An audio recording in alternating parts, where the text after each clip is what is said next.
That's right back, Charlie. Definitely.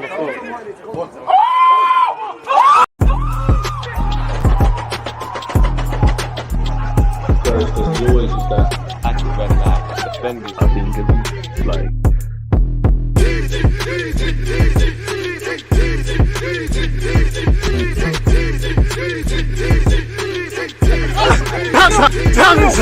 People deluded, I'm back again. Come on, Ian. Come on. Appreciate that, Ian. Right, I could take it from here. People deluded, I'm back again. It's the day, well, it's the morning after the night before, or midday, better yet, people. You know, we keep it moving. We had a dramatic 4-3 victory against Luton Town. We're in great spirits. Obviously, when the emotion dies down, I'm pretty sure everybody, well, maybe not neutral fans, but Arsenal fans probably want it to be less dramatic. Therefore, I'm not happy with the manner in which we conceded those 3 goals. You know, Luton struggled to score goals this season, and we've given them 3. Not only that, set pieces. We've normally, that's been our bread and butter at both ends. We've let ourselves down in that regards. I was very disappointed about Barkley's goal because I don't think Kai Havertz and Odegaard were strong enough. I don't think Benjamin White was good enough in that moment there. And obviously Raya is our last line of defense, so you have to ask questions of everybody else before your keeper has to be called into action. But Raya hardly covered himself with any glory, and even that on the set pieces, Martinelli and Jesus have gone to sleep for one. Declan Rice has gone to sleep for one. He's not strong enough. Raya, if you come out off your line, you've got to collect. He looks collapsed, people. And, you know, I'm still going to give faith to Raya. You know, I still think there's some good qualities. Am I 100% convinced that he's an upgrade on Aaron Ramsdale? No, I'm not. Do I have question marks over whether he could be the long-term goalie? 100%. But Mikel Arteta is bet on him. He's going to make his deal permanent. You know, if there was an ex-Alisson available, I'd say bin Ramsdale and Raya personally. But we got away with it. And if anyone didn't have a good game, you know, we got our teammates out of it. And what I did like is the spirit. As I said, I want games to be less like this. But normally in previous years at Arsenal Football Club, not so much under Mikel Arteta, but definitely since the Emirates era, in moments like that, it has looked like players have looked to their teammates to make the difference and played within themselves. I saw Saka trying to make the difference. I saw Gabriel Jesus. He had a very good game involved in like 3 goals. Odegaard in the second half stood up to be counted. Kai Havertz had another very good game. And his link-up play on occasion with Jesus was really good. I think Zinchenko came off the bench and had a good cameo. And if I haven't mentioned them, everyone dug in really and truly. And what an assist and goal it was from Declan Rice. He loves a dramatic goal, really. Obviously, it wasn't last minute against Chelsea, but there was dramatics in that regards, man. Missed the game yesterday. It was that easy, so this stream is needed. I hear that. And big up the Easy concert, Jeezy concert, better yet. But you're moving mad, if I'm honest. That was a game that you need to go watch an Arsenal player. You know, probably spoiler alert because you obviously know the result and whatnot now, but nonetheless, go and check it out and smash the like button. I've just been made aware that Arteta, big up the members, by the way. Graham has said, I've just been made aware that Arteta was booked last night for celebrating the winner. What is happening to football when you can't show a bit of passion anymore? When you find out, Graham, let me know, innit, really. It's ridiculous. It's ridiculous. But Arteta did know that he was treading a fine line. Obviously, again, I don't believe it. But if he keeps his emotions in check, then he's not booked. I think it's absolutely ridiculous. I think it's shambolic. Arteta's just going to have to get on with it, man. I think that's also disappointing. I think the news regarding, we got a lot to discuss, but regarding Tomiyasu being out for a month or so is very disappointing. You know, for me, to not have Timber, Tomiyasu and Partey in a very important run-in, you know, I feel sorry for the fans. I don't feel sorry for Mikel Arteta or Arsenal Football Club because injuries are not unique to us. We've seen this before, but I would have a lot more confidence. But we're gonna have to get on with it. I don't think Kirill was terrible yesterday. I did think Zinchenko would play. I did think he would start. And I think in hindsight, Arteta would start him again. But I don't think Kirill is banging on the door of starting anytime soon based on his performance against Luton. Not that it was terrible, but he hardly grabbed the shirt. That means he misses the Villa game. He'll be in the stands. He'll be in the stands, man. You know, obviously, you know, get the earpods sorted and the Bluetooths and the walkie-talkies and we keep it moving. Also, Tony posted on Insta about Rice final win. You know, it's being overblown. I mean, Ivan Tony's doing the antics really, but pick him up, man. And don't forget to hit the like button. Shout the Twitch ones, footy chats, appreciate you. Personally, I don't think the level is up more between the two, honestly, but it's fine margins. Do think we need a better goalie, but other things take priority. I hear that. I think the only things that I think Raya is clear of Ramsdale at this moment in time. I think he sticks to the script in high pressure moments. Ramsdale can be a bit volatile. I think his distribution is good. I think his starting positioning when we're playing out from the back or offering an angle is there. But in terms of goalkeeping, I like Ramsdale. I like Raya. I can't say I'm 100% convinced that either, you know, long term is looking like the number one, especially with the trajectory we're going at, really and truly. You know, you look at Alisson, I know a couple of weeks ago he made a mistake, but 9 times out of 10, he's got Liverpool out of a lot of trouble. And, you know, is Raya good enough to do that? Is Ramsdale good enough to do that? I believe yes and no. They both look very shaky at times. You know, again, I feel sorry for Raya a bit for Barkley's goal because I think the team let him down, but it's gone under him. The corner could have done well. The second corner, he could have done better.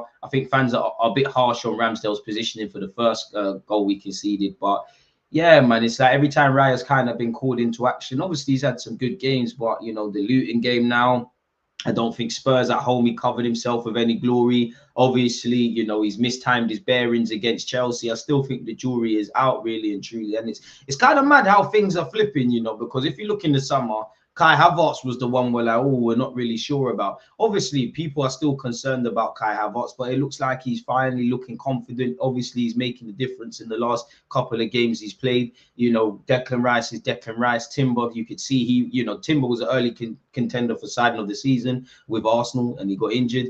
The jury's out on Raya, and to be fair, Mikel Arteta, you brought him. It's only been a couple of months in what I hope is a long and prosperous Arsenal career, but right now, I'm not seeing, respectfully to Brentford, obviously he stepped up, so the margins are higher, but I'm not really seeing this David Raya or Brentford, really. I'm really not convinced, essentially. I don't think, obviously fine margins, but I don't think you're clear of Ramsdale. And this isn't me saying Ramsdale needs to start. I do think Raya shouldn't necessarily be dropped, but, you know, had Ramsdale put in that performance yesterday, a bit like he did against Brentford, I don't think he starts at the weekend, really. And obviously, you want the manager to retain faith in his players and all of that, them sort of things there. But the jury is still out. Morning, see. I hope you're doing well and safe, man. And everybody else tuned in. So yeah, let's start covering 1-2 things, people. Nobody loves drama quite like our football club, people. When you look at late goals, as we know, Nketiah struck in the 90th minute once upon a time. Martinelli and Martinez's own goal saw us beat Aston Villa last year. We also had Reece Nelson in that regards. We had Saka against Southampton.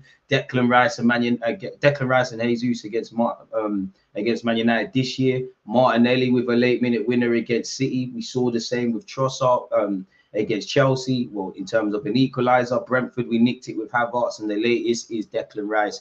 We love drama, but can we have less of this, people?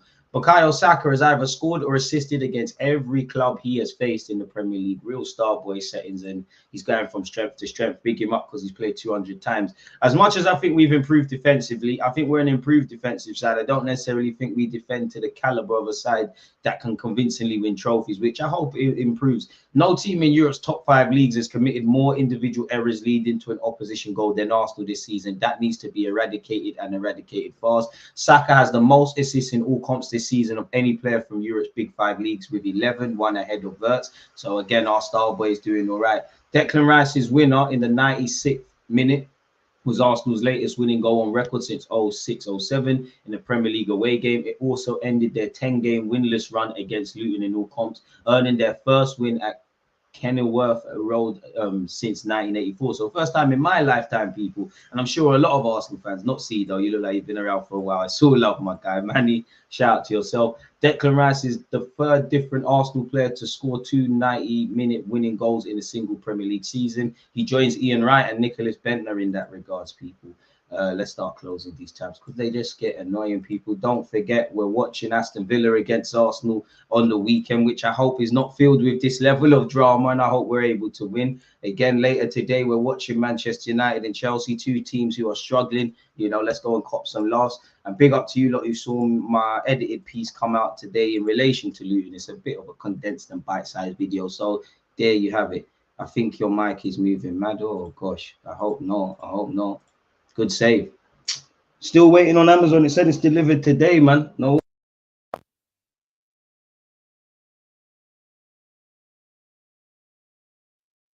Hopefully I'm all right now. Hopefully it's all right. Again, the laptop mic isn't quite to the standard of what you could see here. But yeah, hopefully I'm sounding crisp and sexy once again. But yeah, keeping up the Bukayo Saka propaganda. He's made his 200th appearance for Arsenal Football Club. He's the 4th youngest to do such in our history, people. Odegaard now has as many Premier League assists for Arsenal as Thomas Rosicky and Emmanuel Adebayor. This is what the table would look like without goals scored from the 89th minute or later in the Premier League, people. We'd be 2nd, Newcastle would be 3rd, Liverpool would be 4th, City would be 1st. Now, we saw it last year. We led the Premier League for 200 odd days. I don't really care who's top of the table in December. We just need to keep moving, really. Again, appreciate you. Look nice to see. And good save there, Manny, man. You're moving like Declan Rice. I've been around and there and back for a while, my guy. Plus another 10 years. You can't put a price tag on experience, dude. So big up yourself. Each of Saka's last 10 Premier League goal involvements, in brackets 4 goals and 6 assists, have either drawn Arsenal level or put them 1 goal in the lead. Only Van Persie, with 11 in a row between January 2007 and August 2008, has had a longer such run for the club in the competition. So there we have that. Arsenal are now only 1 point worse off versus their equivalent for the 2022-23 campaign at this point. The win over Luton is a 2-point improvement over the 2022-23 draw with the Saints, people. So there you have that. I love Odegaard playing deep. Listen, Odegaard, second half, champagne. I'm not going to lie, watching the game again and with the emotions, I think Odegaard was getting a bit bullied in some of the contests. I think him and Havertz could have done a lot better for what led to Barkley scoring. But once Odegaard got with it, and I would say when we went, I can't even remember, but I think we went 2-1 down when Barkley scored. It felt like something was in the air at Arsenal. And I think Odegaard really rose to the occasion. It's a lovely assist. And again, big up Zinchenko for his cameo. I really like the show Odegaard put on. And it's about time we saw him drop deep and create and do all those things. You probably rob him of a couple of goals, but, you know, he got a goal in the last Premier League fixture, I believe. And then obviously he's got an assist. So, you know, his output isn't being too harmed. I'm very happy Gabriel Jesus and Martinelli scored at the beginning of the watch along yesterday. Shout out to you lot, you were involved. I said they're due goals. And, you know, Martinelli hasn't bagged since we beat City, and he got 15 odd last year or 14. He has the ability to do that again, needs to get on that. And obviously Gabriel Jesus has been missing a bit. And I think even Gabriel Jesus' role in 3 of the 4 goals, the only goal he didn't really play a part in was Declan Rice's. You know, Luton started well, and give credit to Luton. They were physical. They exploited any weaknesses or lapses in concentration. They were confident. They put in a good performance. I think on the balance of things, we deserve to win. But on another hand, maybe a draw is a fair result. But, you know, their defense, obviously, we've scored 4, they've scored 3. I don't think Mikel Arteta or Rob Edwards will be happy when the emotion dies down of conceding this many goals in a Premier League game. But one thing I did like is that first goal, their defense looked a bit shaky. And you could see we kind of latched on it. The keepers had a bit of a mare. Gabriel Jesus has taken the throw quickly. Obviously, I believe Saka has fouled Martinelli at that. Then obviously Jesus has scored, and he's got an assist for Havertz. So, and on top of that, just had a very good game. And I think he had a great game when we played at home against Wolves. But ultimately, yeah, we want to see him score assists. Unfortunately, Mikel Arteta has picked up his 3rd yellow card of the season for over celebrating and will now be in the stands at Villa Park. Boy, how can you expect a man to stay seated in dramatic circumstances like that? This is obviously, we don't know if this is going to mean Arsenal win anything, but, you know, him and his players are working hard all week. They've reacted to setbacks, and it's euphoric. And this goes for every club. I know we've got celebration police. Rival fans like to mock other fans for celebrating. But, I mean, come on. This is what football is about, really. When the emotion settles, we need to do a lot better. But, I mean, come on, man. And I have liked, in the last 2 games, we've been able to break down low blocks. So it is a step in the right direction, people. Arsenal have conceded the fewest goals from set pieces and the lowest proportion of goals from dead ball scenarios. Now, that was in the build-up to the Luton game. What happened there? Again, we should be disappointed in that regards. We can't go back in time, but we keep going. Big up Gabriel Jesus. He had a great game against Luton. He had 53 touches, completed 30 of his 33 passes, had 14 touches in the up box, which was the most, created 5 chances, which was the joint most, had 3 shots on target, 2 take-ons completed, got a goal and an assist, and he's got 6 goal involvements in his last 5 games, so keep it going. In his last 5 games, he got a goal and assist against Sevilla, obviously didn't do nothing against Brentford in that regards, goal and assist against Lens, also the same against Luton, and was unable to do something against Wolves, but hopefully that continues. Don't know why we've got that there. Kai Havertz allegedly has scored as many goals for Arsenal in his previous 4 appearances than he managed in his previous 32 appearances. So I guess that means in the Prem. So keep doing what you're doing, Kai Havertz. Nice to see you're coming into a bit of form. He did get a yellow card. Jesus assisting Havertz again. Connections are building. That's where Havertz needs to come in and get the goals. Martin was getting and just let Martin dictate and control games from deep. Amen. But this is, you buy a raffle ticket, you have a chance to win the lottery. I like the fact that obviously the jury's still out for Havertz, but he's looking all right now. He's looking confident. We saw it in the game against Lens when we battered them. We saw it, run into the back post against Brentford. And we saw it yesterday. I think he had a very good game. I'm sure, I can't remember the minute, but in the second half, there was a time where when we was watching the game together, I said, I need my midfield to stand up to be counted. Declan Rice was having a good game. But I think when Declan Rice rose to the occasion, Martin Odegaard started putting on a clinic, Kai Havertz making runs in behind. It wasn't a glamorous goal, but they all count, really. So it's lovely to see, man, but it needs to keep going. Amazing Bukayo is doing what he's doing when routinely doubled and triple teamed. I'm shocked now whenever I see him just 1v1. It comes with the territory. What I would say as well, I don't want to be that guy.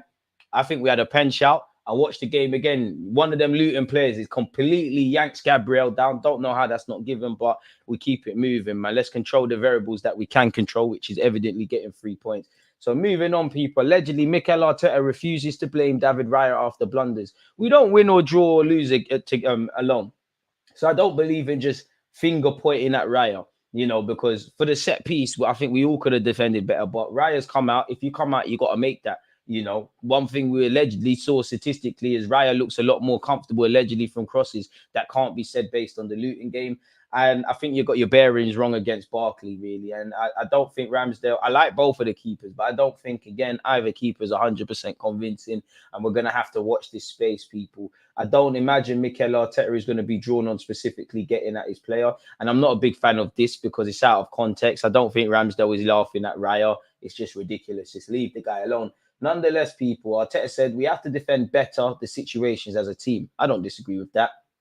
There are certain things leading to goals, and it's not about blaming. We have never done it, and we're never going to do it now. It's about how the team reacts to that, because it's going to happen, and I love that response. Asked specifically on Raya, he said, I think we can defend the goals much better, that's for sure. Now, in private, I don't think Mikel Arteta is happy about how we played, really. I think he's happy with how we got the goals, the 3 points, and ultimately there was some very good individual moments, but I don't think he's happy about the game in total. But he's hardly going to come out and attack his players in the public. It doesn't help anybody, really. I do think he would have let Raya know, listen, it's not good enough. A bit like Ramsdale against Brentford. Fair enough, Raya's mistakes tend to have this season been punished. Spurs comes to mind. Chelsea comes to mind. Luton comes to mind. Lens away comes to mind. Ramsdale's kind of got away with it per se. But yeah, man, we need to eradicate the individual errors. They're always going to happen. They're part of football. But Ramsdale's got them in his game. Raya's got them in his game. Zini's got them in his game. And plenty of other players, even if they ain't, they're prone to it. We have made 5 individual errors leading to goals. It's not good enough if you want to win a Prem, if I'm completely honest. But yeah, man, he said, I spoke with all of them. They're all jumping. They're so happy. So I'm a really happy manager today, which I don't think he can be anything but.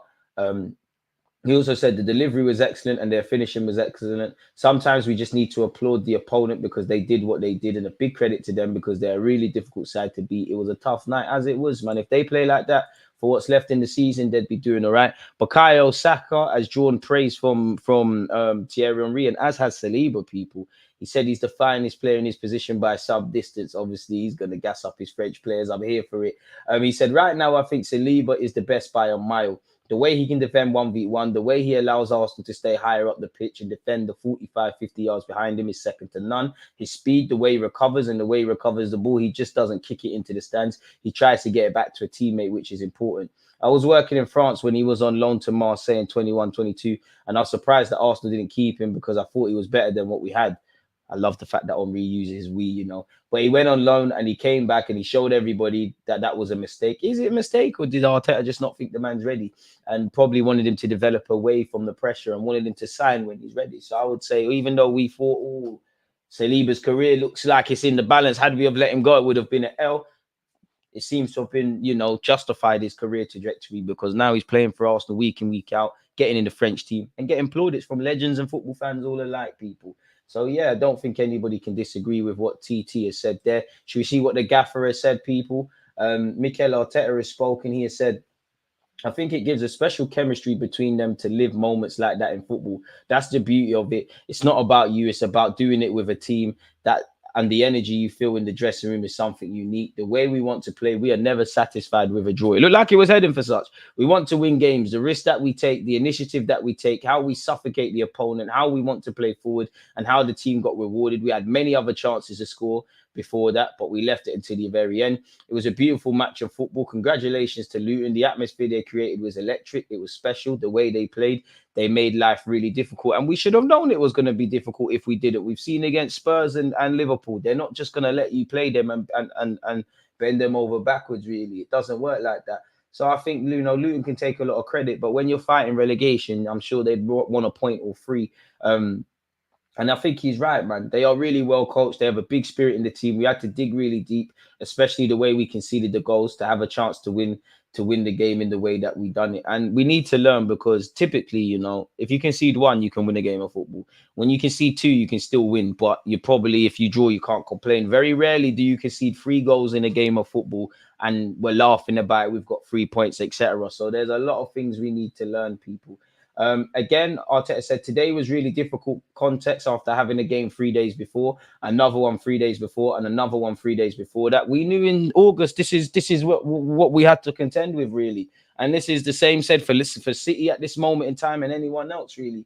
This is obviously a cumulative thing. We lost players as well, but the team showed the same willingness and character to win. Big them up for that one.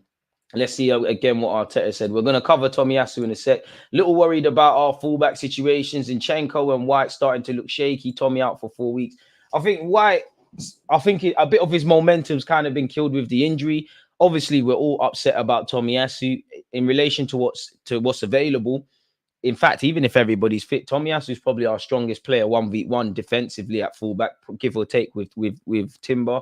Obviously, we got Brighton, West Ham, who else? Liverpool. You want Tomiyasu fit. In fact, you would love to have Tomiyasu, Timber, and Partey. Everybody fit, but them 3 in particular. I'm going to be worried. I still like Kirill. I don't think you pulled up any trees and showed the manager you can play. Obviously, with Zinchenko, I kind of accept him for what he is. I know you're never going to be the greatest defender 1v1, but you give us a lot in the middle third. I think he had a good appearances off the bench. Last night, but yeah, it is quite concerning, man. This is why I said if we could bring in another centre back and a fullback, I'm all for it. I think the priority in January is probably going to be centre mid, but you can make a case of centre forward, centre mid, right wing, or just as a winger, a backup number 2 in relation to what's happening with Ramsdale and Raya, and maybe another multifunctional defender, essentially, man. 100 on Luton. If they can play a full 100 minutes without losing their legs, they'll move up the table. Probably need to be a bit better defensively. Hope Luton could stay up, man. But I just think Luton, Sheffield United and Burnley, you lot are gone. But you never know, really and truly, in that regards. And with Tomiyasu being injured, it sucks because of what I just said. Obviously, he's one of our most informed players and probably one of the first names on the team sheet. And he's had a terrible time at Arsenal on occasion with injuries. And we've got big games. I'm sure in January he's going to play in the Asian Cup, a bit like Partey is going to the Africa Cup of Nations. I don't know if either player will be fit or if they'll actually go, but we'll deal with that then. And it is what it is. Injuries happen. We're gonna have to cross that bridge when we cross it. I think we're playing a very dangerous game. I don't think our depth is strong enough. I think there's an over reliance in some players who are good but not quite good enough to do what we need to do. But we'll see. We'll take it as it comes, essentially. Mikel Arteta on winning late. I really enjoyed it, especially the end. The incredible thing about football, the emotions and the moments that you live together with a lot of people. It was a special night. Credit. Oh, we've already gone over that. But yeah, big up Luton. We've already spoken about 3 days. We've already spoken about nobody wants to win. And then he said, if we're worried about winning games later on, no, because we don't really concede again. It was the 2 set plays and the goal that they scored. Apart from that, it was nothing else. We were really efficient in both boxes today. Kafa, I disagree, man. I think in the final third we were. Efficient. We conceded 3 goals. And 2 from a set piece where we're genuinely quite good. I don't think we've been efficient and effective. And I think Gabriel had a decent game. I think Saliba had a decent game. I think Zinchenko had a decent cameo. And I don't think Benjamin White was terrible. Big up to him for the assist and throw Raya into that. But I don't think, it's a game to gas up the defenders. Our midfield got us out of it, essentially, if I'm honest. And our forward plays. need to sign a defender in Jan more important than anything else. Slightly disagree. I think the priority has to be in midfield. But then again, they're all of equal importance, essentially. Hopefully, Tomiyasu's injury isn't too serious, but we can only deal with what is in front of us. And right now, it looks peak, man. If I'm completely honest.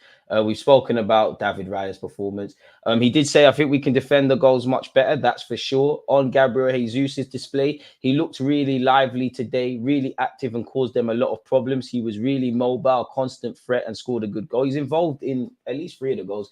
He was involved in many positive actions for the team as well. So I think we're getting the best out of him and he's in a good place. On his link-up play with Kai Havertz for the 3rd goal, they have different qualities and complement each other really well. One thing I will give Kai Havertz, I like the fact that you run into the box. It sounds silly, but Odegaard does that on occasion. Martinelli brought that into his game since he's been here. Smith Rowe made a case of that. Other than that, and obviously Kai Havertz, I don't think too many players do that at this club. And you can get a couple of goals. It weren't the most glamorous goal by Havertz, but it worked a lot, man. So yeah, it is what it is.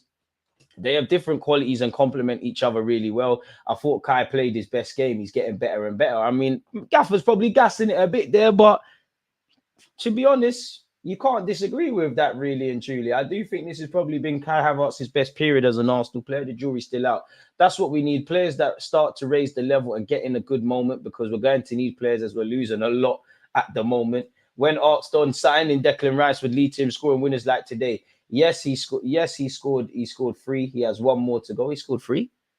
Oh yeah, he has United, Chelsea, and obviously Luton. He has 1 more to go, so it will happen. I don't know when, but it will happen. He had an incredible game again. The leadership, the quality that he's showing every week and every game, he's getting better and better. Then he has this capacity when he goes into the opponent's box. He's got that smell and ability to put the ball in the back of the net. I know we're never going to rely on Declan Rice to score goals, and his strengths are others, but you're a decent player that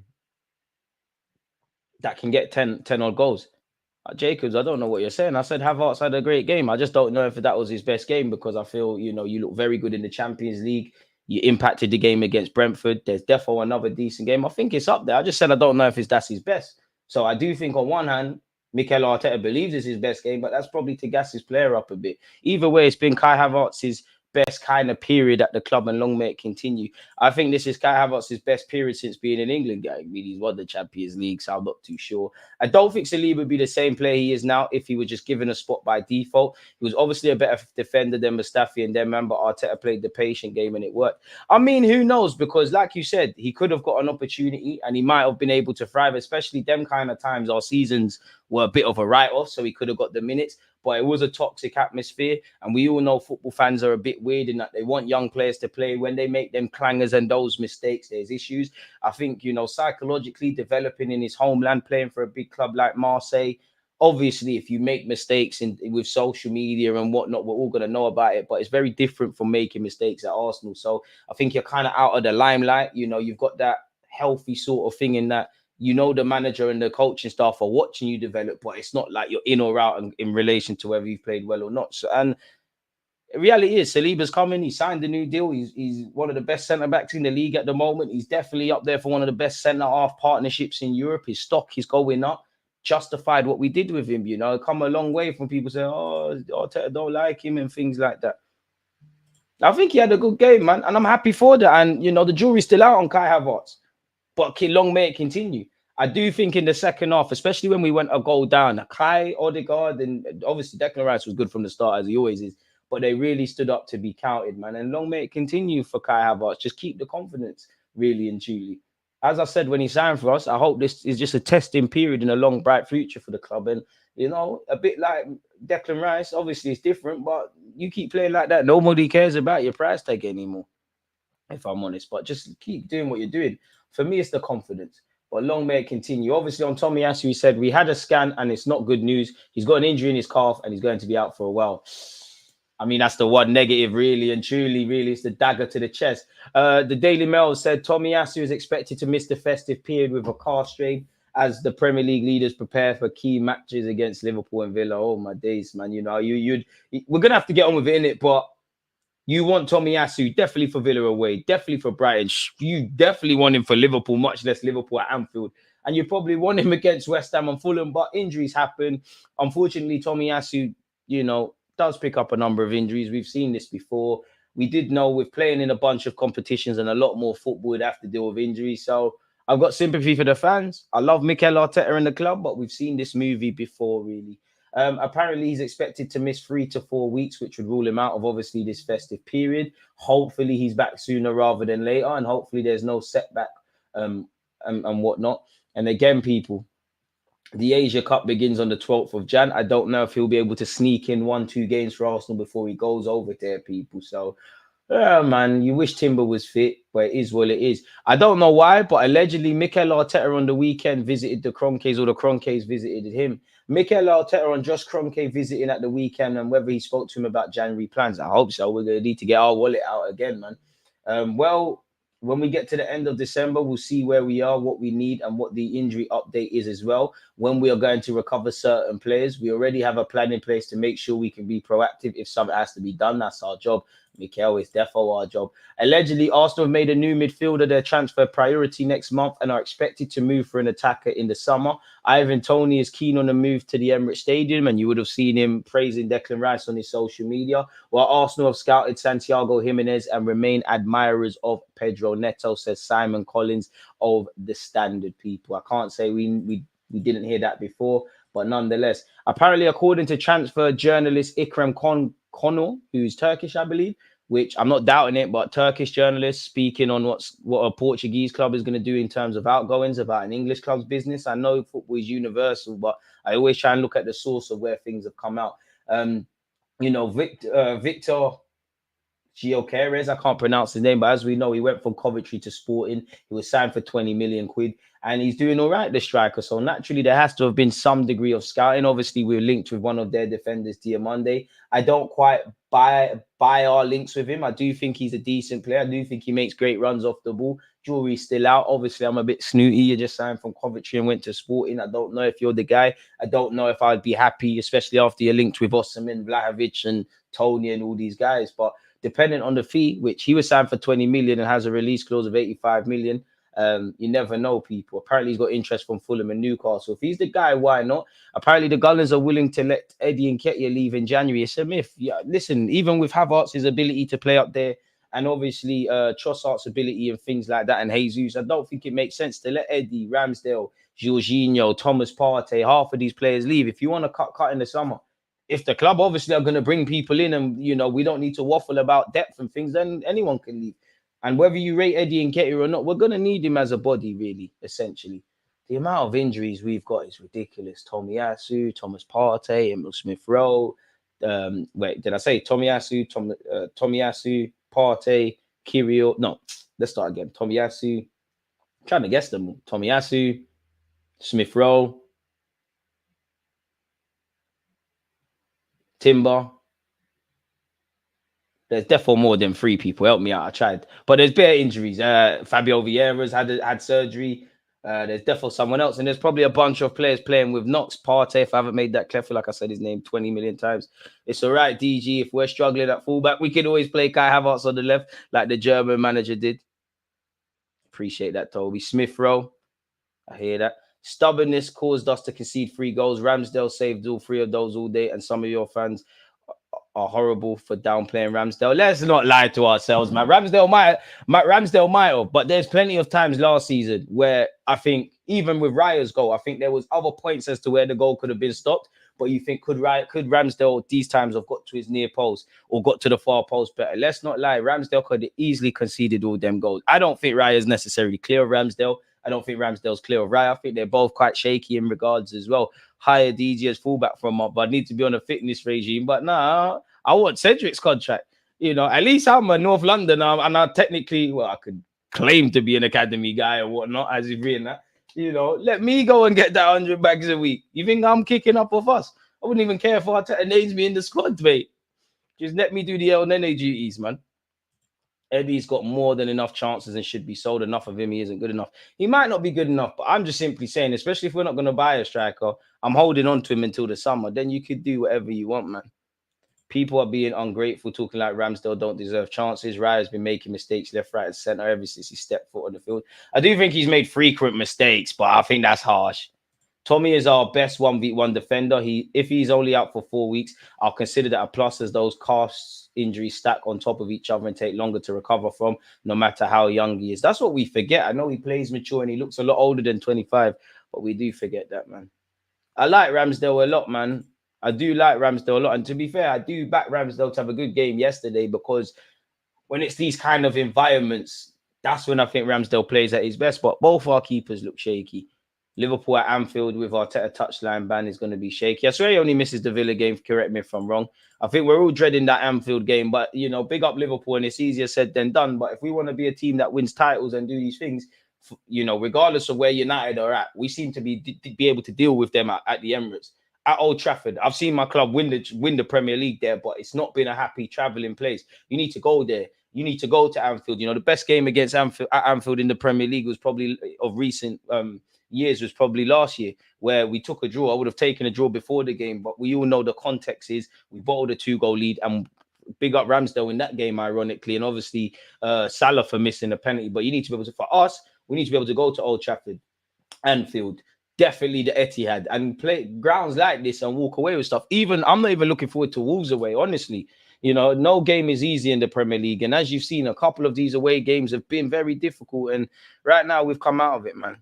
The proof is there. Look on YouTube for Ramsdale save. Listen, big up Ramsdale with his saves, but like, I think you're a good shot stopper. I don't think you're a clear great shot stopper than Raya. I mean, you know, all I could point towards is a couple of years ago, Liverpool against Brentford, where Raya did that really. I mean, we could all go on YouTube and look decent, you know. It don't really make sense. I don't think Raya, this is just my opinion, you can have yours. I don't think Raya or Ramsdale are clear of each other. They're both like that. They both got different pluses and minuses. And I don't know if long-term either really looks like the goalie for this club, really. I worry for you if you think Ramsdale's better than Raya. They're both class, man. But I'm not going to go. I mean, every keeper looks decent. I'm pretty sure if I scroll on YouTube, Runnison will look like a half-decent keeper on YouTube. In fact, maybe that's asking a lot, really and truly. Apparently, Fabrizio Romano asked Edu Gaspar if Arsenal would swap Partey and Vlahovic in the transfer window. Where specifically? Apparently, we have a 3-man shortlist of Pedro, Neto, Ivan Toney, and Douglas Luiz. Where did Romano ask him that? Seems like West really doesn't say anything there. Clickbait twats. But yeah, we've gone over that. Oh, sorry, did we go over Benjamin White's one where he said everyone believes? Let's see what he said there. Benjamin White, where are you? Unfortunately, our 21s lost yesterday, but nonetheless, it was an amazing game for everybody watching at home. It was amazing to get it at the last minute. 3 points is all that matters. Amen, Benjamin. So many games as we keep winning, it's going to help us in the end. I think everyone still believes, and maybe that's why we managed to get it at the end. We always play with each other in training, and you know Bukayo is so good that it makes it quite easy for me. Big him up, and he bigged up Kai Havertz for getting his 3rd goal in 4 matches. Good little purple patch for him. It's amazing. Such a nice guy and deserves everything he's getting. Long may it continue, man. Long may it continue. What's this? Rob Edwards reveals it was Luton Town's plan to unsettle Arsenal star. Apparently, they wanted to exploit the weaknesses of David Raya. Of course, you're going to say it after the game, but I don't doubt it. He said, we wanted to make it as uncomfortable as possible for them. We were probably going to have to be slightly different away from home when we play against them. But here we've got to use this place as a bit of a leveler and try to make those top teams and not give them the game they want. Fair enough. I don't think that really, didn't really say anything there. As you know, João Paulinho has been linked with Arsenal people and he's attracting interest from Bayern Munich again, as well as teams in the Premier League. He signed a new deal at Fulham until 2028. Bayern Munich remain interested. So, so it's going to cost a lot of money, people. Apparently, he spoke on his future recently. He said, I don't know what will happen in the future. Nobody has given me anything in my career. Everything I've achieved, it's down to my worth, my work. I'm 28, but I know I can go higher and I'm looking to the future with that ambition. Fair enough. Apparently, Bayern Munich are still involved. And apparently their sporting director said, of course, he's still on our radar. The club worked intensively with Paulinho in the summer. I was there for a bit on the last strange day of the transfer window, but you can't say yet what will happen. We are generally exploring the market. Quarter signing, he's been for 17 million odd quid, and Fulham are going to make a lot of money. He made 47 more tackles than anyone else in the Premier League last season. He said, to be honest, I've always looked, this term, to be honest, I've always looked to the Premier League for the best league for me as a player. My characteristics, what I want to do on the pitch, for me, is the best league that I fit. For me, it's the best league in the world. He then spoke on his disappointment of not getting a move. He said, I'm feeling content because I'm playing, I'm doing my job, I am focused here. It's something that nobody can point the finger to me and say you don't respect. I always did my work. I respect everyone, the staff, my teammates, and my history at the club. I don't want to screw up what I have built here. But I can't lie. Of course, it's the opportunity of my life that happened. If something like Bayern happens in your life, you can't think of anything else. In football, we're always fighting to achieve good things.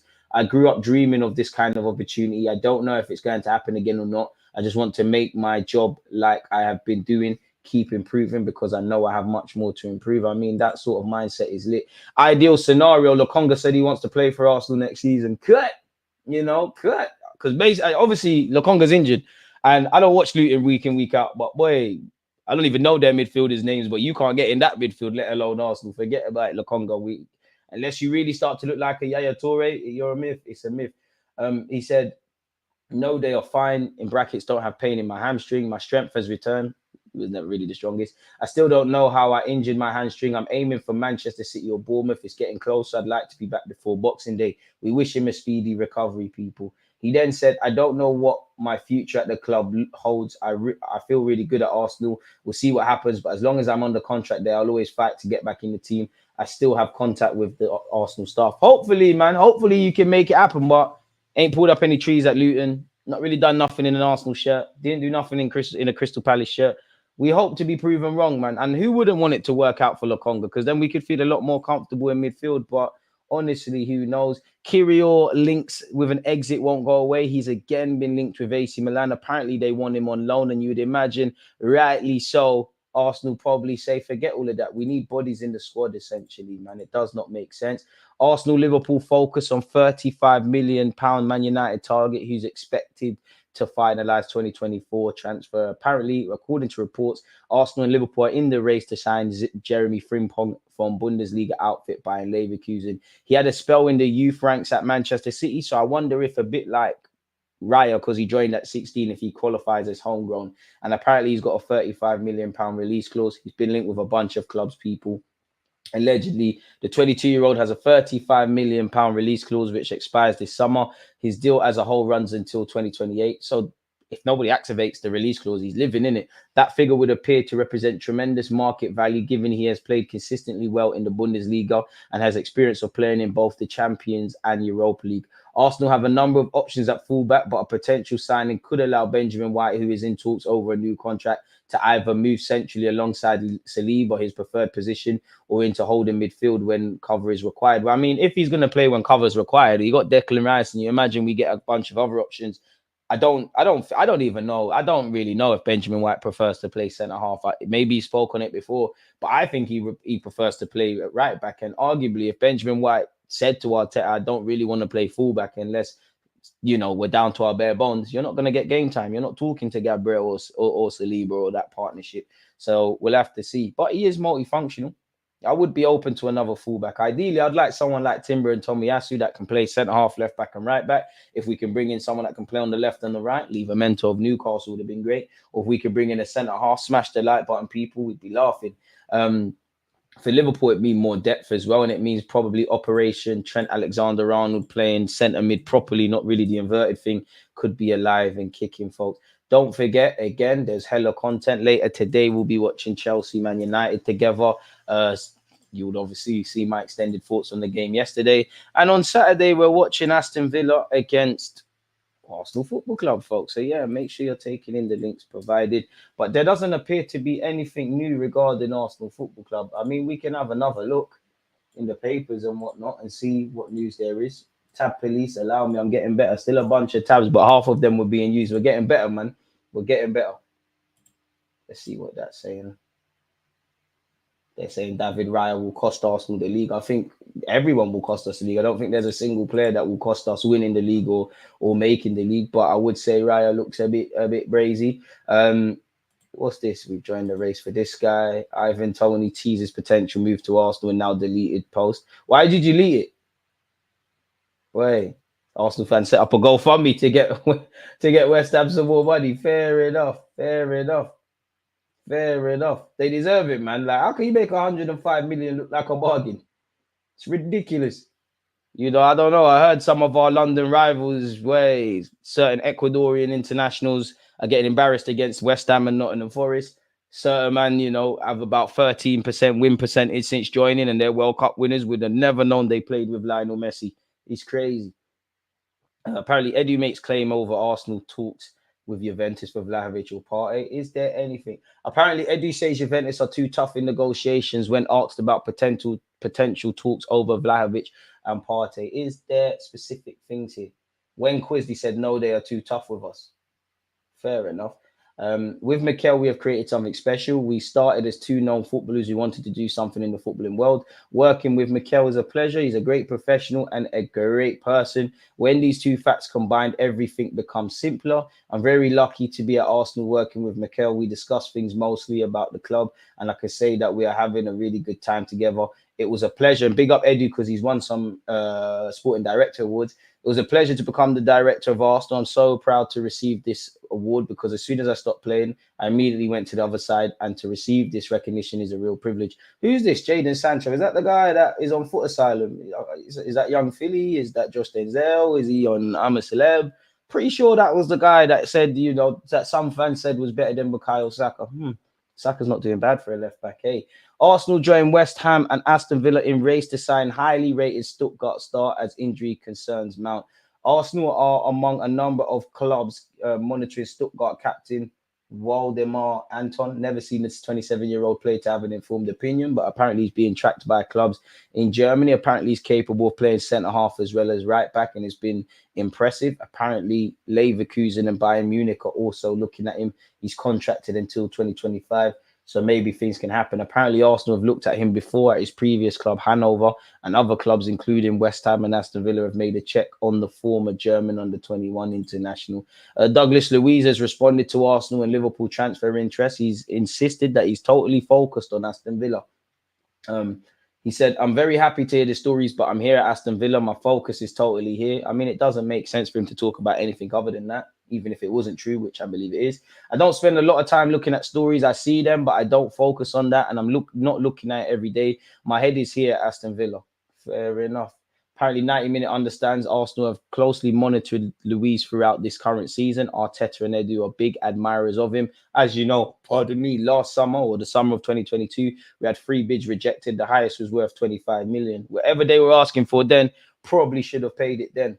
He then said, Unai honestly is an incredible manager. Since he arrived here, he has changed the history of the club. Aston Villa is a very big club in England, but things weren't going so well. Unai has changed it. Now people respect the club and the players more. I believe I'm in the best moment of my career. The manager demands a lot from me. I believe he has helped me a lot as well. I am happier than ever to keep working and continue evolving. I mean, a bit of that is probably true. The vast majority of that is true. A bit of it is, you know, PR, because it doesn't, even if he did want to leave Aston Villa, not even necessarily to Arsenal, doesn't make sense him saying things, and he's under contract as well.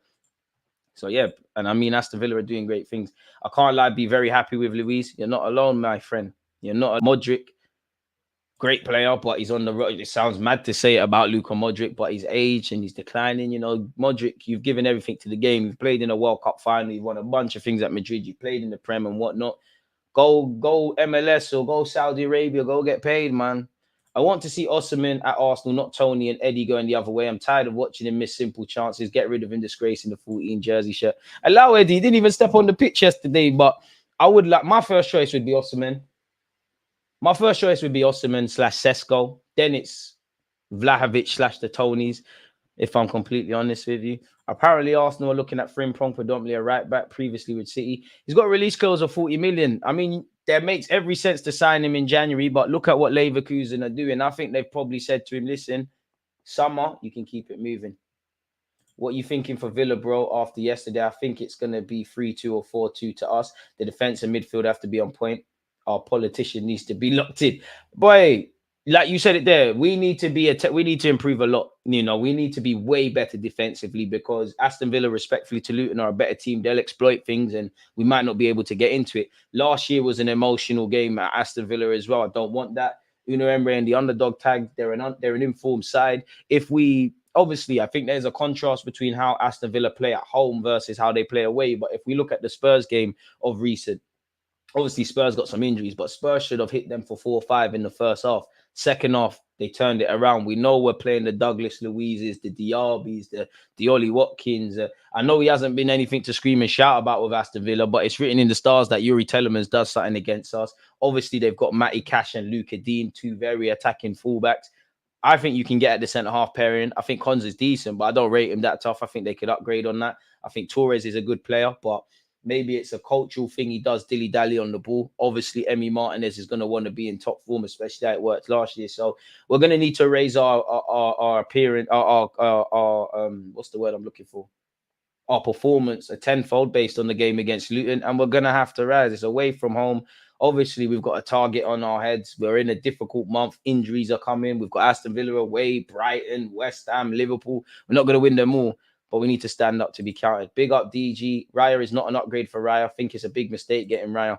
I mean, I wouldn't say it's a mistake yet, but I agree. It's like you don't look like a massive upgrade on Ramsdale. You look like you're still in the same bracket. If anything, I kind of hold Raya in less regard than how you kind of looked at Brentford, if I'm honest with you. And I must admit, I don't want to see that. So, DG, do you want to see Eddie in a game like yesterday? Of course not. But I was calling for him to come on. Them games there, he somewhat scores against. I like Eddie. Like, you're going to have to shoot me. Do I think Eddie should be second choice, arguably striker? No. But I like his mentality. I like the fact that he works hard. He's a A-Lem boy. He's a Londoner. I like him a lot. Don't get twisted. If we need to sell him to bring people in, I'm all for it. But I don't think Eddie is nowhere near as terrible as people give him credit for. He is quite frustrating. And as I said, he should be a squad player on the peripheral of things, not really a main guy like that. But I don't think he's terrible. And obviously, football and life moves on very quickly. But in August, he was doing his thing. Don't get it twisted. If you can offer him as a mate weight to get deals done, if he could be sold to bring in players, I'm all for that. And I think he's improving. That's why he's got an England cap or been in around the English squad. I think his general play is not what I want to see from an Arsenal striker, but I think he's improving as a player, man.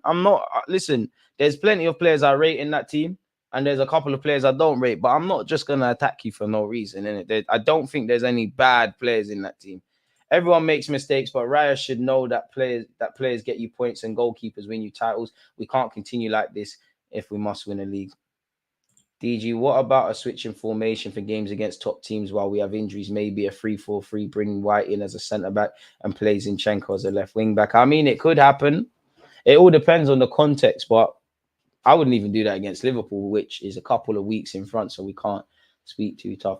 So are we going to be going in the transfer market for a goalkeeper in the summertime? Unless a miracle happens and Raya and Ramsdale are content, you'd imagine that we're going to move for one. Timber, Tomiyasu, Partey, Smith Rowe, Vieira are our injuries at the moment. It feels like there's more, man. But yeah, man, we're going to have to get on with it, man. We're going to have to get on with it. It's peak. Ramsdale would have been watching pigeons allow it, but Ramsdale would have done crazy things as well. Listen, we can't win anything with Eddie Nketiah as a main striker, 100%. But I like the guy, man. More of a mental error on the Barkley goal. I don't think most keepers are saving that the way Raya went for it. It was a very quick shot. I mean, he's gone under it, isn't it? I mean, he's gone over it, so he's going to have to do a lot better than that. And our goalie's our last line of defense. So I do think, as I said earlier, Odegaard, Havertz, Benjamin White, you all could have done better for that for Barkley's goal. Raya, come on, man. Come on, you've guessed the flight of it. And I hear what people are saying about his confidence and all of this, but you're a Spanish international. You've played in the Premier League. You know, the manager is giving you faith. We need a bit better. He looked good on the ball and that.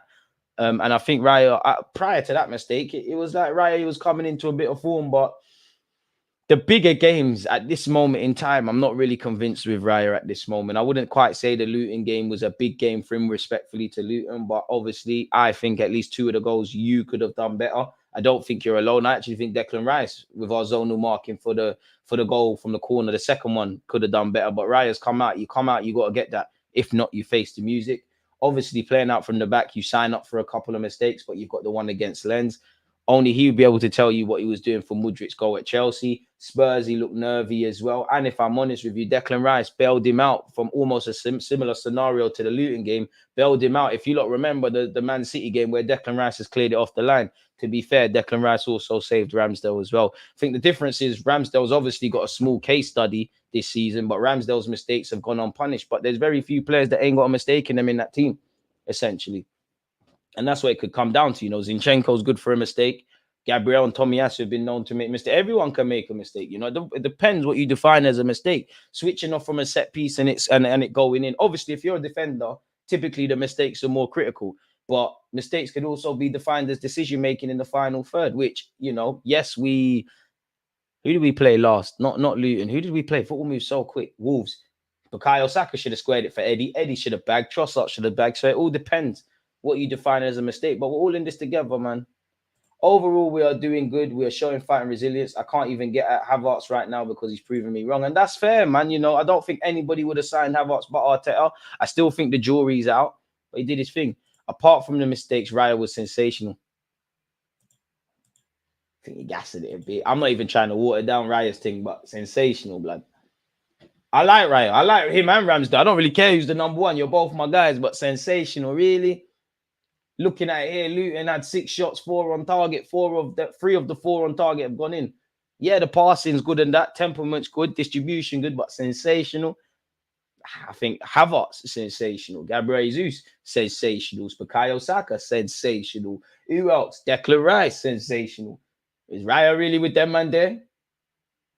I don't know. I don't know, man. I don't know. Sensational a stretch, man. Forget the negatives anyways. We move on. Mistakes happen. Just got to learn from them. I'm not a fan of waffling about positives or negatives. I'm not trying to catch anyone out. We take the positives, which we didn't lose. We showed resilience. We keep this thing going. Attackers were doing quite good. You know, Jesus linking up with Havertz. Havertz getting a bit of confidence. I think Odegaard put on, and that was sensational. Turned up in the second half. We take the good, but we need to focus on the bad. Like, we need to chase that illusion of perfection. There's no point focusing on what we've done well at. Obviously, there is, and I'm not saying to you, Jacobs, but let's get back to defending well. Because in the last 2 Premier League games, we've conceded. Obviously, every goal could be avoidable. You never want to concede and all of that sort of stuff. But I personally feel 4 goals that we've conceded in the last 2 games, it's been unnecessary. Stupid mistakes. Zinchenko's going to have to hold his hands up for the Wolves one. 3 very avoidable goals against Luton. And there's probably some other examples. And this is what I mean by I think we're an improved defensive side. But if we're trying to defend like a side of titles, I think there's many gears to go up. I think we're progressing, but it needs to go up, man. But we keep moving, man. We keep moving. DG, is that hoodie from your merch shop? No, man, check out the shop. But no, this is just a normal H&M or Pull and Bear or something like that, man. I think I even ripped out the tag. Can you look, see? Humble Pull and Bear, man. Humble Pull and Bear, man. Good luck sold separately, though, man. Big up you lot. But yeah, we're doing all right. I don't think anyone can complain. I am a bit upset. I didn't want Raya to make that mistake because, you know, what the unhealthy thing is, at least for this season, every good game that Ramsdale or Raya has, or Raya or Ramsdale has, people are going to be doing too much. Like right now, Raya's public enemy number 1. When it was Ramsdale against Brentford, people say, oh, that's why Raya's in the squad. I like them both. I hope in an ideal world, one was happy to be second choice and both could get game time and all things are great. I just hope one can convince me that you lot are levels, because I like you lot a lot. But the way we're going and the players we're signing and development, especially with how we're designing that defense, really, you know, if Benjamin White or Tomiyasu, whoever that is at right back, if everyone's fit, or Timber, I think, you know, you got the 2 big boys at centre half in Gabriel and Saliba. Let's just assume Timber at left back, Tomiyasu or Benjamin White at right back. I think you need a goalie whose levels. You got Declan Rice in the middle. You got Odegaard there. I think, you know, big up Havertz, but I still think we're missing that higher level midfielder. Saka's on the right. Martinelli needs to get back to goal scoring, but he's on the left. Big up Jesus and that, and he's an option in the team. But another striker, we go up another gear, man. Really do go up another gear, essentially. So we just need to keep going, man. We really do just need to keep going. We really do. Eddie's been here 6 years doing what? Someone tell me what we win with Eddie striking. I mean, Eddie being second choice, I'm not really with it, but there's been times he's helped us. He helped us against Fulham, bagged the winner against United. I've seen him, you know, anyone that wants to score against Chelsea, that's good. And there's also been games where I feel mainly last season or an occasion this season where Eddie's played well and not necessarily scored. Like, I don't think he scored that against Spurs. But I think he had a very good game against Romero last season. So I do think there's some qualities for Eddie Nketiah. Do not get it twisted. If you make me certain offers, let's sell him and keep it moving. Because, again, the trajectory, the only thing I believe that could save Eddie Nketiah and Reece Nelson, and I badly love Reece Nelson as a player, but there's no significant development is the fact that they're homegrown. You know, again, you look at Emil Smith-Rowe, Eddie Nketiah, Reece Nelson and Aaron Ramsdale. You can make a case of they could all be gone in the summer, but we still need to register X amount of homegrown players. If they go, Raya counts technically. Obviously, you still have Bukayo Saka. You've brought in Declan Rice. I remember some of you lot saying Saliba technically counts now. I don't know for that one. Maybe we might have to lie about Timber, say his mum was born in England. I don't know. But yeah, you'll have to see. Technically, Kevin De Bruyne and Haaland could have played for England, if I remember correctly. I don't know why that came to mind, man. What's your lineup for Villa? Well, it would have been Tomiyasu Broski had the man been fit, but there's a spanner in the works.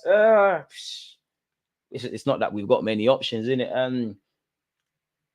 I can't lie. I think Ramsdale could come in, but Raya, you got one last chance in it. Like, I think if Arteta needs to stay with his high standards, if Raya behaves shaky in the next game, in it. So I'm gonna go with Raya. I don't think Kirill did well, and I know Zinchenko's got a lot of faults, but I'm gonna go with Raya.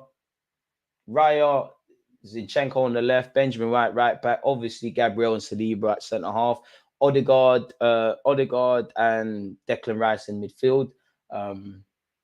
I do think Jorginho count himself unlucky. You know what? I'm going to keep Kai Havertz. I'll probably change my mind, but I'm going to keep the same midfield from yesterday. So Declan Rice, Odegaard and Havertz. I think Havertz has played his way into that start. You know, he's been on the bench a couple of times. He's done well. Obviously, Saka, Martinelli, Jesus, it kind of picks itself really and truly.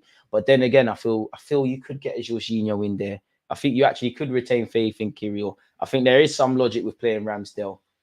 I do think you could get Trossard in the lineup somehow, even though I don't really think Trossard's been amazing last 2 games, if I'm honest, so it might have to return to bench duties.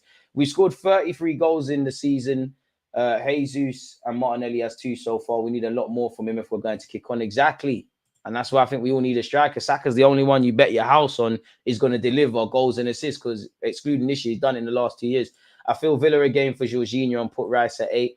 This is the thing. I feel it's a game for Jorginho, but then again, I want to kind of ride on the form of some of our players, and I think whether I believe Havertz will continue this or whatnot, I think he's found his feet now. I think sometimes you've got to play on it. Same way we kind of played on Tomiyasu's form to a degree, Fabio Vieira's and Eddie Nketiah's. And I think Havertz gives us a lot physically, and we're going to need that, man. So, yeah, man. Deluded, when are you on with Jessica Black? Soon land. Shout out Jess. She knows Arsenal. Make sure you're following. Just make sure you're following both of our platforms and you've got your notification bells on. Can't talk yet. Soon land, man. In my opinion, Ramsdale needs game time after Raya's mistakes. But it's not like Raya's made clangers every game. And I you know what? If Ramsdale starts against Villa, Raya can't really complain. But I don't think Arteta should turn on his player. I think it was a thing where if Ramsdale played very good against Brentford and this happened with Raya, it might be like, boy, you know, it is what it is. This is why I think Raya hasn't, maybe in Arteta's mind he has, but to me, I don't think Raya's grabbed that shirt from Ramsdale and there's no chance of getting it back. I love Nelson, but he's not reaching the levels, just that's how it is. Amen. And to be fair with you, when you're second fiddle and you're not really playing, yeah, you come in at times, you're comfortable, you're A-lender, bit of a cult hero. We all like Nelson. We think there's a role to play. But how good are you going to be? You know, there's going to become a point where Eddie Nketiah and Reece Nelson, you don't need to be somewhere you can play 10 or so games in a row, or your careers are going to be like that. I'm open to keeping them and letting them hang around like spare parts. But if you sign another striker and a winger, it's even more peak. Only a certain amount of man can be on the bench. And for Mikel Arteta on any bench, he needs to have an ample amount of defenders, midfielders, strikers, obviously a goalie and all of these sort of things, man.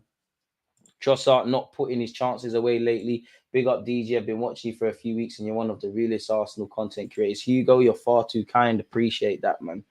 Constantly switching goalkeepers will just lower the confidence of both goalkeepers. But it's down to them to keep their own confidence, really. And that goes for everybody. But I'm not a fan of rotating goalies. You know, you need stability. That's why I didn't really buy when Mikel Arteta was saying, I did agree with, I want 2 quality keepers. But when he's saying about subbing keepers at halftime and all of these sort of things, it's not going to happen. We need stability. You know, if we had 3 great centre halves, it's a bit different. But Gabriel and Saliba have been allowed to play with each other and allowed that partnership to develop. Same with Zinchenko, them times on the left and on the right, and the midfielders and the attackers. You need stability. Of course, you need depth and rotation and knowing when to chop and change and be a bit cute and clever with it. DG, who would you start left back against Villa's quick wingers? In theory, based on what you said, I might lean towards Kirill. And we all know what Zinchenko's good and bad, that, and it's high risk, high reward, high risk, high reward sort of things. I'm gonna bet on Zinchenko, man. I'm gonna bet on Zinchenko. Pushes Rice up to get up there against Luis, Jorginho in defensive mid. But that's the thing, they're quick on the counter, and that's the only thing you're a bit nervy with Jorginho. If it's a football, it sounds dumb, but if it's a game of football, which it is, I got confidence in Jorginho. If there's a lot of space like the second half against Spurs, I'm a bit like, oh, you know what? I'm not really for it. At least, you know, Havertz is going to, not to belittle Jorginho, he's going to muck in. He gives you a fit, you know, he allows Raya or Ramsdale to go long. Obviously, you know, Kai Havertz looks a bit more comfortable. He's making them runs in behind. He helps us with set pieces. I'll probably lean towards him, really, even though I think Jorginho, I think you're right. I'll probably lean towards Havertz starting. I'll probably change my mind, but I lean towards Havertz starting. There can't be anyone that's an Arsenal fan that doesn't want Declan Rice or Odegaard to start, if I'm honest. You're looking forward to seeing Sambi come back, DG? Listen, I'm always happy to see players in it. I don't understand the question. Define happiness. I'm always nice to see our players in it. No clue what you're saying there, but don't know. What does that mean? Okay. Yo, DG, would you take Sancho since United not using him? He's a baller, could allow Saka to get some rest. What do you think? It's a weird one, man, because I like Saka. Of course, I like Saka. Definitely like Saka. I like Jadon Sancho, is what I meant to say. I think he's a quality player. I think Arteta will get a tune out of him. I like him a lot. He's English, homegrown, London, all these things. But when you break it down, for me, he's a bit like Nelson in that they are wingers, but I don't think Sancho, is one of those wingers that wants to take people on. It's like he wants to play neat little 1-2s and that. And me, I think Sancho looks better as a 10 or in the 10 or on the left-hand side. I think you don't look good on the right. Obviously, for the money, whether you're going to get him on loan and have to take on some of his wages or a transfer fee, I don't think United are going to get anywhere near close to what they want for Sancho. It doesn't make sense. And for me, we don't know what we're going to get from Sancho mid-season. You've been training, you've been doing your own sort of training stuff, but you ain't been playing for Man United. So I don't think we're going to get too much bang for our buck. But yeah, he's a body, and obviously his wages, it just makes it a myth. But I like the man. I like him a lot. I like Sancho. I mean, it's hard not to. I said it before when Edison started playing. People were crying for Joe Hart. Edison was making mistakes, but Guardiola backed him. Doesn't it, brother? I'll take a draw at Villa. If you can't win, don't lose. I wouldn't be against a draw, but you kind of want to keep winning. I'm not going to lie. You know, I did think we was heading for a draw yesterday, but we keep it moving, man, if I'm honest. Do we need more depth in wing-backs now that Tommy is down and Kirill isn't performing? I mean, it's one shaky kind of game from Kirill where he's been a bit rusty, but, you know, I'm all for having better defensive options. Would you take Santi Jimenez from Feyenoord? I don't know him religiously, but from what I've seen of his, I definitely think he should be on the shortlist. I more want us to aggressively try and sign Vlahovic based on the fact that Mikel Arteta spoke about wanted him and tried to scout him and things. I do want Osimhen. I do like Sesko. I do like Ivan Ferguson, but he could be one. Shout Queen of the South. Man said Rails is flying up Manny to watch United lose. I really ran. It's his birthday tomorrow. You know what? On to him. Make sure you stream on Spotify. Oh my god. In fact, they're playing Chelsea. I'd rather United win. A draw would be perfect, man, if I'm honest. Apparently, Arsenal have been linked with that Lillard guy from Juventus, but didn't they just sign him from Bayern Munich? So it doesn't really make sense, really and truly. If Juventus want to let him go, fair enough. And he's quite young, so he's a long-term signing. Surely, if we're really walking a tightrope with FFP, or if we're going to buy players, I'm not saying you can't buy long-term options, but surely the resources have to be put to addressing players that are probably going to help us play in what's left of the Premier League season come January. I don't know, man.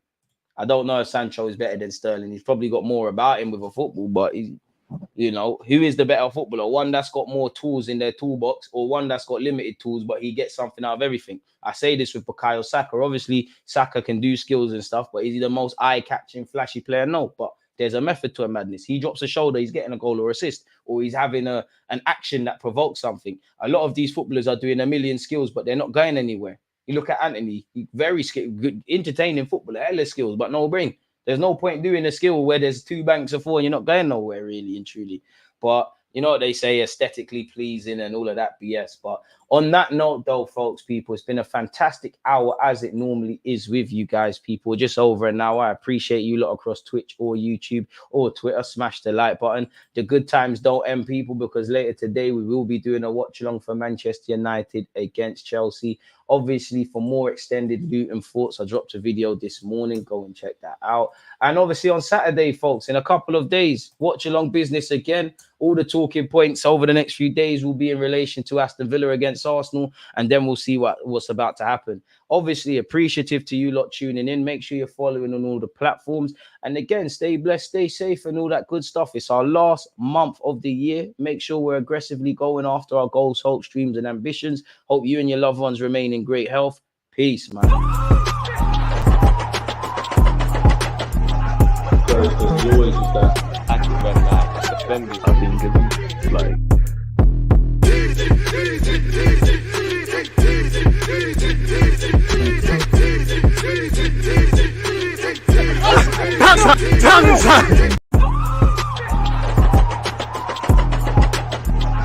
There's always just that active red flag defending. I think it's like.